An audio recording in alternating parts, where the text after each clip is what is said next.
Saya nggak bilang ini menurut Islam atau menurut apa loh. Ini menurut dokumen ini yang tidak masuk dalam Bible.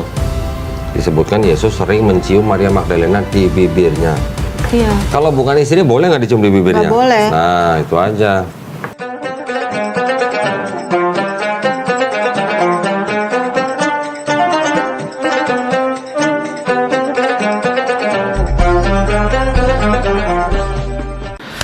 Assalamualaikum warahmatullahi wabarakatuh. Alhamdulillahi rabbil alamin. Wabihi nasta'inu ala umuri dunya waddin. Wassalatu wassalamu ala sayyidil mursalin wa ala alihi wa ashabihi ajma'in. Qala Allah ta'ala fi kitabihil aziz. A'udzu billahi minasyaitonir rajim. Bismillahirrahmanirrahim. Ud'u ila sabili rabbika bil hikmah wal mau'izatil hasanah. Wajadilhum billati hiya ahsan.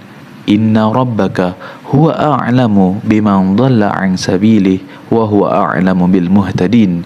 Shadaqallahul azim wa shadaqa rasuluhun nabiyul habibul karim wa nahnu ala dzalika minasyahidin walhamdulillahi rabbil alamin. Sesuai judul video yang tertera, kita akan sama-sama membahas dan melihat serta mereaksi sebuah video mengenai diskusi lintas agama. Diskusi tersebut memiliki banyak keilmuan dan penuh dengan manfaat. Sebelum itu, bagi ikhwan semuanya yang ingin membantu dan mensupport channel ini, langsung saja di like, comment, and subscribe agar channel ini bisa direkomendasikan algoritma YouTube. Kita lihat keseruan videonya. Gospel of John, nah yang tadi dibaca, ya, Iya. Yohanes, Gospel Yohanes menyadur dari tulisan penulis namanya Euripides. Euripides menceritakan tentang Dionysus, anak dewa Zeus. Jadi Yesus itu mau disamakan dengan Dionysus, anaknya dewa Zeus. Oh, aduh banyak banget orang yang nggak tahu kok. Taunya ya dipikirnya nih yang nulis kitab Yohanes itu adalah rasul Langsung. kesayangan. Yohanes anak Zebedeus. Iya. Kok ini kan gnostik ya kok? Betul, ya tapi kan gnostik juga dianggapnya Believe in God, kelompok. tapi nggak punya agama kan? Believe in God. Tetap itu agnostik yang Oh, punya ini. agama. Oke. Beda. Iya. Kalau yang ini bilang bahwa yang Gospel Yohanes menyadur dari tulisan Euripides tentang Dionysus anak dewa Zeus. Kalau yang ini Gospel Markus menyadur tulisannya Homer tentang Odyssey. Odyssey. Nah, Raja Odyssey, Raja Odyssey yang membantu menghancurkan kota Trojan. Pernah dengar? Ketika dia pulang ke kerajaan Iliad selama 10 tahun, cerita itu disadur oleh Gospel Markus. Jadi di dalam Markus, dia menyadur tulisan-tulisan Homer itu. Penyaduran itu disebut dengan metode mimesis. Artinya, narasinya diambil, tapi nama orangnya diganti, nama tempatnya diganti. Markus dari Homer, Yohanes dari Euripides. Nah, sekarang saya mau tunjukin ke Christine ini. Tadi kan sempat bicara tentang Yesus sebagai rabi. Di tradisi Yahudi, rabi itu kebanyakan lah ya, mungkin ada satu cuma dua yang tidak menikah. Semua rabi itu pasti menikah. Pernah baca dong di Bible ketika Yesus kakinya atau kepalanya diurapi oleh seorang wanita dengan minyak yang sangat mahal. Tuh, ya. Boleh nggak orang Yahudi laki perempuan bersentuhan? Nggak boleh. Nggak boleh. Nah, kenapa bisa diurapin kakinya, kepalanya sama perempuan? Diusap pakai rambut lagi. Oh. Itu dianggapnya oleh apa ya namanya? Oleh ahli-ahli sejarah. Contohnya salah satu adalah Profesor Barbara Thiering namanya, yang meneliti tentang dokumen Dead Sea Scroll. Peristiwa itu di dalam Bible dianggap oleh Profesor Barbara Thiering itu adalah proses atau prosesi pernikahan Yesus. Oh. Ya kalau nggak tradisi Yahudi kan nggak boleh. Itu bisa dirajam kalau laki-laki perempuan bersentuhan begitu. Nah itu konfirmasinya gini kok tentang perumpamaan yang 5 gadis bawa minyak itu loh. Jadi kan sebenarnya menunggu mempelai prianya datang kan? Kalau itu sih saya melihatnya hanya perumpamaan bahwa orang Kristen itu nanti akan dianggap atau dilihat seperti mempelai perempuan yang akan bertemu dengan Yesus sebagai mempelai pria, gitu. Yaitu pertemuan antara Yesus dengan orang Kristen gitu loh. Bukan berarti menikah secara literal. Iya. Tapi sekarang baca ini kan pintar bahasa Inggris. Wisdom and Mary of Magdala. Mary of Magdala itu artinya Maria Magdalena. Yeah. Wisdom who is called barren is the mother of the angels. Hikmat yang dikatakan mandul adalah ibu dari para malaikat. The companion of the Savior is Mary of Magdala. The Savior loved her more than all the disciples, and he kissed her often on her mouth. Oh my. Coba tolong diterjemahin dong, buat yang nonton dong. Jangan paham sendiri dong. Hikmat yang dipanggil mandul adalah ibu dari para malaikat. Iya. Yang menemani penyelamat, the Savior, adalah Maria dari Magdala. The Savior atau penyelamat mencintai dia lebih daripada mencintai murid-muridnya. Dan dia mencium her atau perempuan itu, Mary of the Magdalene, sering banget di mulutnya, di bibirnya. Orang Yahudi cium di bibir laki perempuan, kalau bukan suami istri diapain? Ya nggak boleh lah dirajam, itu kan namanya berzina. Berarti menurut tulisan ini loh ya. Iya. Ini bukan, saya nggak bilang ini menurut Islam atau menurut apa loh. Ini menurut dokumen ini yang tidak masuk dalam Bible. Disebutkan Yesus sering mencium Maria Magdalena di bibirnya. Iya. Kalau bukan istrinya boleh nggak dicium di bibirnya? Nggak boleh. Nah itu aja. Ini adalah gospel-gospel yang ditemukan di desa Nag-Hammadi tahun Nggak dimasuk di dalam. Ya, tahun 1945 tidak masuk ke dalam Bible. Ini dikendarai adalah gospel-gospelnya dari kelompok Kristen Gnostik. Salah satunya Kristen Basilidean. Pernah dengar? Enggak. Nah, saya tunjukin lagi. Jangan kaget ya. Ada Kristen namanya Kristen Basilidean yang tumbuh suburnya malah di Mesir. Dari akhir abad pertama sampai abad kedua. Baca beberapa kalimat yang terakhir aja. Someone else bore the crown of thorn and I was on high, poking fun at all the excesses of the rulers and the fruit of their error and conceit. I was laughing under it. That they think I suffer, they suffer in the error of blindness. Jadi ini seperti kejelasan Peristiwa penyalipan. Iya, Yesus sendiri yang berkata gitu kan? Iya. Pernah baca kan di Matius, Markus, Iya, Lukas? Simon dari Kirene. Nah, lu tahu, berarti benar di pendeta nih. Iya, jadi yang pakai mahkota duri itu adalah someone else. Jadi ya Yesus itu melihat dari tempat yang tinggi. Iya. Terus ya Yang disalib? iya, bahwa bukan dia. Nah, yang disalib siapa? Simon of Cyrene. Iya. Nah, ini dari dokumennya Kristen Basilidean namanya. Ini ya tidak masuk ke dalam Bible. Iyalah, bisa Ya bisa bubar kok. Ya. Iya. Tapi ini juga nggak bener kan kok, karena yang menurut Quran kan bukannya Bukan, iya, maksud saya gini lah. Ini kan dokumen Kristen ini dokumen Kristen ini. Jadi Kristen sendiri itu kan banyak kelompoknya, Iya. ya. Itu semuanya dijelaskan dan dikoreksi oleh Quran, gitu. Tetapi ada dokumen yang menyatakan bahwa ada kelompok Kristen yang tidak percaya bahwa Yesus yang disalib. Lah terus?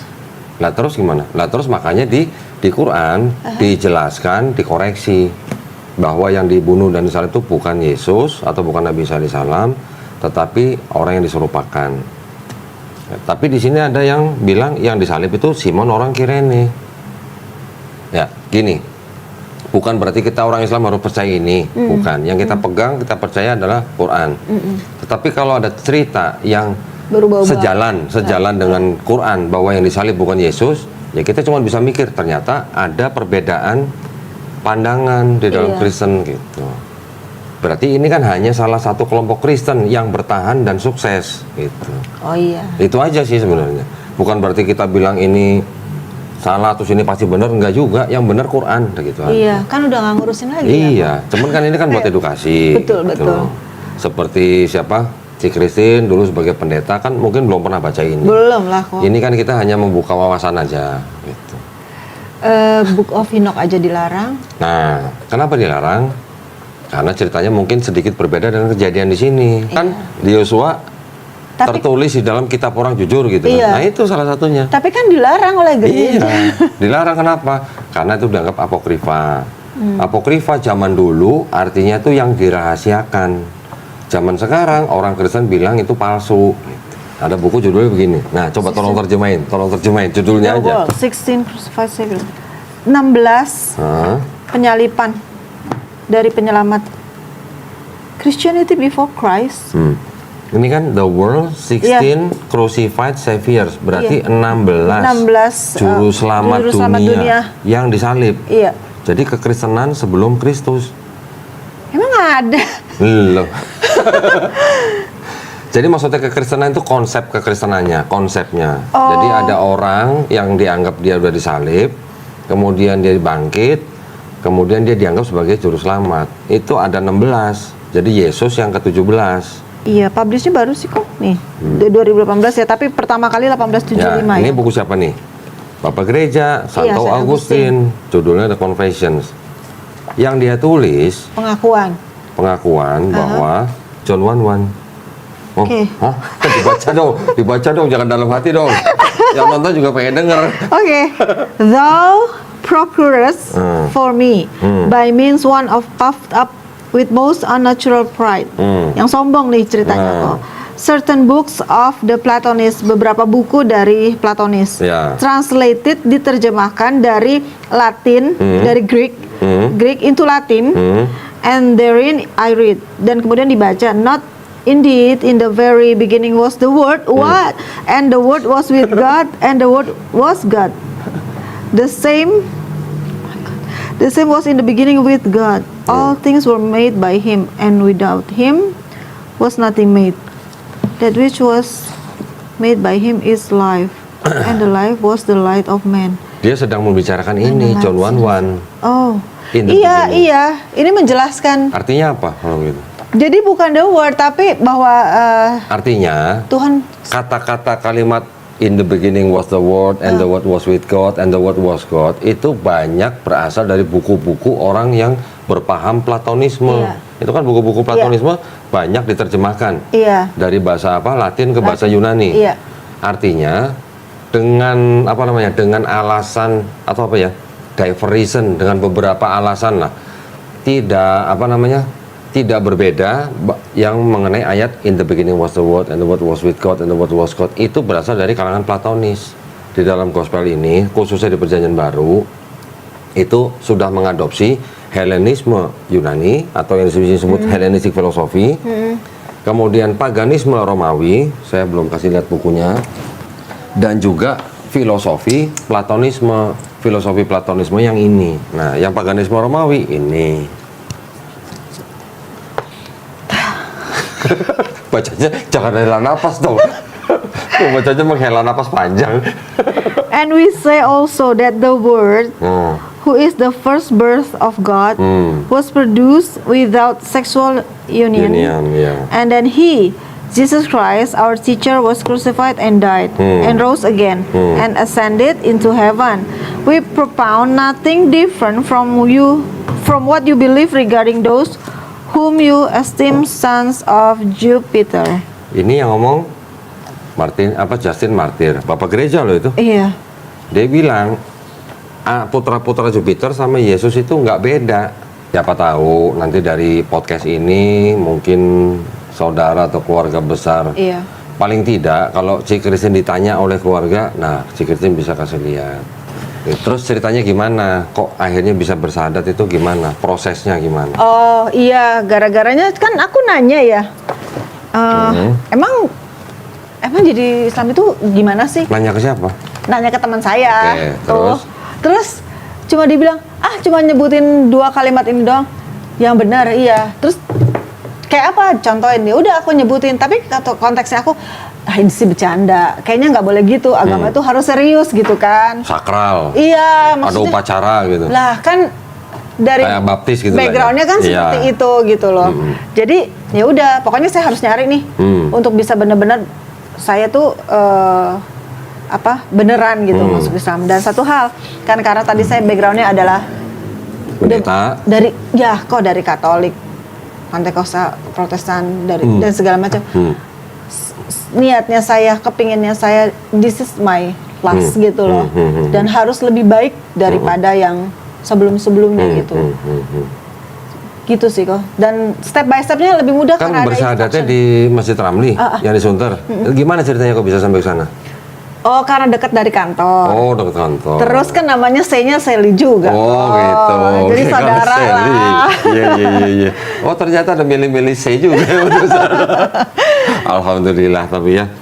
Kalau kita sih di Islam, you mau bersyahadat di mana sendiri di mana syahadat mana aja boleh. Bahkan bersyahadat sendiri pun boleh. Sebenarnya tidak harus ada saksi. Tapi kan karena kita hidup sekarang sudah modern, kita hidup sekarang sudah boleh dikatakan terikat dengan administrasi, jadi ya sebaiknya ada saksi. Itu aja sih. Setelah bersyahadat di situ, gimana keluarga? Sudah langsung tahu atau belum? Tapi itu posisi sudah divorce.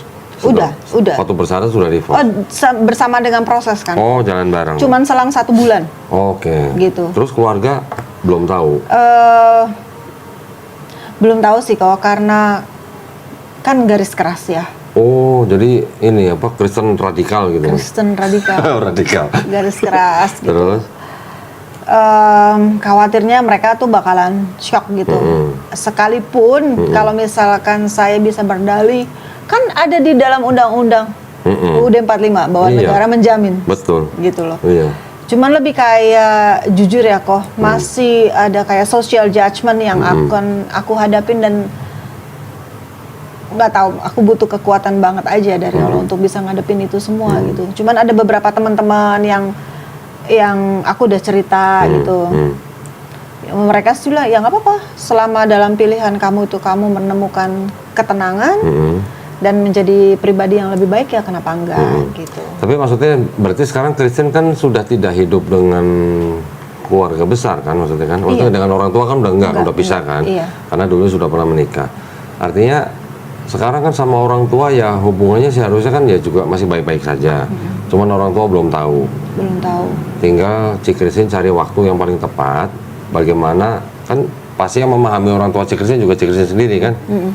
Bagaimana memahami situasi dan kondisi yang paling baik untuk memberitahu mamahnya. Tapi dengan istilahnya dengan dibungkus dengan sesuatu yang nggak terlalu mencengangkan atau mengagetkan gitu. Bahkan bisa juga dikatakan begini. Dulu Cik Christine nih waktu masih GBI nih sudah begitu sayang, sudah begitu hormat kepada mamanya. Sekarang sudah menjadi muslim, Cik Christine harus bisa buktikan bahwa sekarang Cik Christine lebih perhatian, lebih sayang, lebih hormat, lebih take care kepada orang tuanya. Nah itu bisa nggak? Insya Allah kok. Nah insya Allah, alhamdulillah. Kalau bisa kita mengusahakan itu, paling tidak kan orang tua jadi gimana ya? Nggak terlalu Shock. Soalnya saya dulu pernah juga mendengar begini, lu tuh udah dari kecil dilahirin, disekolahin, dikasih makan, giliran gede ninggalin agama orang tua. Emang ada agama orang tua? Ya, maksudnya agama yang dianut orang tua. Iya. Tapi kan anak kalau sudah gede kan dia sudah punya hak sendiri yang dijamin oleh negara. Gitu. Dan ketika dia pindah agama bukan berarti keluarganya harus pecah. Beda agama kan tidak harus pecah gitu dalam keluarga. Iya. Kalau suami bisa ex-husband. Tapi kalau mama, mana ada ex-mama? Itu kan nggak ada. Iya kan? Iya, benar. Si Christine dengan mamanya kan nggak ada yang namanya ex. Ya itu aja, tinggal cari timing yang tepat, bagaimana mendekati orang tua kita dengan menunjukkan bahwa kita sudah jadi muslim itu lebih baik daripada sebelumnya. Thank you, Pak. Yang harus dipikirkan gitu ya. Iya. Sampai sekarang berarti kan mamanya belum tahu. Papa udah nggak ada? Papa udah meninggal. Nggak ada ya. Udah. Berapa saudara Cik Christine? Saya bertiga, saya anak pertama. 2 adik saya juga nggak tahu, tapi belum tahu. Cuman yang tengah udah saya spill sedikit-sedikit. Roh Kudus ada nggak sih dalam Quran? Nggak ada. Nah, cuman beda sosok. Ya, beda sosok. Nggak usah off the record, ini gue jelasin aja. Iya. Roh Kudus di dalam Kristen adalah pribadi ketiga dari Tuhan. Roh Kudus, disebutnya Rohul Kudus di dalam Quran itu adalah malaikat Jibril alaihissalam. Dan bukan Tuhan, malaikat disebutnya Rohul Kudus. Oh. Bedanya di situ. Sekarang sudah berapa tahun di GBI? Wah. ya sudah tahunan lah ya, Iya. sudah jadi pekerja. Taunya Roh Kudus kan. Roh Kudus itu namanya siapa? Bahasa Ibrani-nya Ruach HaKodes. Ruah itu kan hanya roh, Roh. angin, kuasa. Tapi sosok Roh Kudus, pribadi ketiga Tuhan, ini punya nama nggak? Roh Kudus aja yang aku Nah, nggak ada kan namanya kan? Heeh. Baca di Bible kan ada Bapa. Bapa ini kan sebutan, Iya. ya Bapa, Bapak atau Ayah gitu kan, Bapa sebutan untuk menggambarkan Tuhan yang punya sifat pengasih lah gitu pada anak-anaknya. Bapak kan sebutan. Bapak tuh namanya siapa di Perjanjian Baru? Siapa namanya? Yesus juga. Aku dan Bapak adalah satu kan? Iya terus? Iya kan? Tapi kan kalau imannya Trinitas, Bapa bukan Yesus, Yesus bukan Roh Kudus, Iya. Roh Kudus bukan Bapa. Iya dong. Jadi tiga kalau pribadi. Yesus punya nama sendiri, Yesus Bapa harus punya nama sendiri dong. Iya. Karena bukan Yesus gitu. Kalau Bapa adalah Yesus lain cerita. Iya. Tapi kan imannya Trinitas, Bapa bukan Yesus, Yesus bukan Roh Kudus bukan Bapa. Tapi ketiganya adalah Tuhan gitu. Nah kalau Yesus punya nama Yesus, Bapa punya nama Iya. siapa? Gak ada. Nggak ada. Orang Kristen nanti akan bilang bahwa Bapa itu sama dengan sosok Yod-Heh-Vav-He yang ada di dalam Perjanjian Lama, betul kan? Tapi apakah orang Yahudi percaya Yod-Heh-Vav-He ini bisa menjelma jadi manusia? Enggak. Nggak ada. Iya. Bilangan 23:19, Tuhan bukanlah manusia. Tulisannya Allah bukan manusia. Allah bukan anak manusia. Keluaran 9:14. Tidak ada sesuatu apapun yang serupa dengan aku, Bapak, dengan Tuhan Yang Maha Esa nih, di bumi. Maliaki 3 ayat 6, Tuhan tidak dapat berubah. Tiba-tiba di Kristen bisa berubah jadi Yesus. Nah kan itu yang makanya beda kontradiksinya. Iya. Tahu kan dewa Zeus? Iya. Nah, di dalam Helenistik, budaya Helenismenya Yunani kan ada dewa paling tinggi, dewa Zeus. Iya. Bisa punya anak dari perempuan manusia, nanti ada yang namanya Perseus, ada yang namanya Hercules, Hercules, iya. nanti bisa punya anak dari dewi lain, punya nama Helen, punya nama Hermes gitu. Iya. Konsepnya kan mirip. Iya. Ada Tuhan paling tinggi, punya anak dari manusia, manusianya disebut setengah manusia, setengah dewa. Gitu. Di Kristen juga sama, ada Bapa, ada Maria, punya anak Yesus, Yesus disebut sepenuhnya manusia, sepenuhnya Tuhan. Perbedaannya tipis lah gitu. Iya, Tapi iya. konsepnya sama gitu. Iya. Di Islam kita memahaminya begini. Allah Subhanahu wa taala itu mampu menciptakan Nabi Isa alaihissalam hanya dengan kun fayakun. Jadi maka terjadilah. Sama seperti ketika Allah Subhanahu wa taala menciptakan Nabi Adam alaihissalam dari tanah liat juga dengan kun fayakun. Beda gitu. Tapi kalau Kristen sejalan atau sejajar dengan Helenisme atau paganisme. Kalau Helenisme ada dewa Zeus, punya anak Hercules, Perseus dan sebagainya. Kalau paganisme Romawi ada dewa Jupiter, punya anak Merkuri dan sebagainya. Wow. Mind blowing banget sih Nah, Kak. pernah dengar Krishna? Iya. Nah, itu sama juga disalib.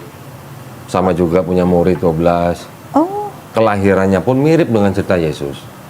Ketika Yesus lahir, Raja Herodes memerintahkan membunuh semua anak laki-laki berusia 2 tahun ke bawah. Krishna juga begitu, ceritanya begitu. Ada seorang raja, namanya siapa, susah nyebutnya namanya, juga memerintahkan begitu. Di Hinduism kan? Iya. Pernah dengar Horus? Iya. Dewa Horus. Horus. Nah, sama juga ceritanya, disalib juga. Yang mata satu itu kan? Bukan Dewa mata Horus. satu. Horus kan di Mesir juga ada Trinitas, ada Horus, ada Osiris, ada Isis. Iya, iya. Nah, 3 inilah. Isis itu ibunya.